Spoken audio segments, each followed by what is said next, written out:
I get it, you're staring at a wall of specs and wondering if you're about to drop a serious chunk of cash on a monitor that will just sit there gathering dust. The last thing you want is to spend a night and day's worth of research only to end up with a screen that looks great on paper but feels off in the actual setup you have at home. Link is in the description if you want to check the product details on Amazon, and I'm here to break down whether the ASUS ROG Strix 27-inch 5K really lives up to the hype for someone like you. First, let's talk about the core dilemma most buyers face with premium gaming monitors. You're chasing two things at once: crystal clear visuals that can double as a workstation for photo or video work, and buttery smooth motion for competitive play. The market is littered with 1440p 144Hz panels that hit the sweet spot for many gamers, but they don't give you that extra pixel density when you want to edit a high-resolution image or stream at the highest quality. The risk is ending up with a monitor that leans too far in one direction, leaving you either shortchanged on frame rates or stuck with a picture that feels meh for creative tasks. The ROG Strix XG27JCG tries to solve that by marrying a 51202880 panel with a dual-mode refresh engine.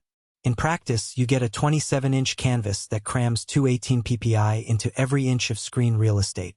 That density is enough to make text look razor-sharp and textures in open-world games pop without the need for scaling tricks. For a graphic designer who also enjoys an occasional raid, the ability to keep a single monitor for both work and play cuts down on desk clutter and eliminates the constant switching of inputs. Now, the dual-mode refresh is where things get interesting. ASUS lets you toggle between a 180Hz 5K mode and a QHD 330Hz mode. On paper, the 180Hz at native 5K sounds like a sweet spot for most titles, delivering fluid motion without sacrificing the ultra-high resolution. In real-world testing, I found the 180Hz mode smooth enough for shooters like Valorant and Call of Duty, where every millisecond counts while still letting you enjoy the full 5K detail in slower-paced games or while editing a 4K video timeline. When you switch to QHD 330Hz, the monitor drops down to a 2560x1440 resolution, but the jump in frame rate feels noticeable in fast-paced titles like Apex Legends. The trade-off is that you lose the crispness of the 5K image, but you gain an edge in reaction time that some competitive players will appreciate. Connectivity is another practical factor that can make or break your experience. The XG27JCG comes with a DisplayPort 1.4 with DSC, HDMI 2.1, and a USB-C port that delivers up to 15W of power. For a modern PC build, the DisplayPort route is the obvious choice to push the full 5K per 180Hz bandwidth. HDMI 2.1 is handy if you're pairing the monitor with the latest consoles, allowing you to run 4K at 120Hz with HDR, great for a family gaming night.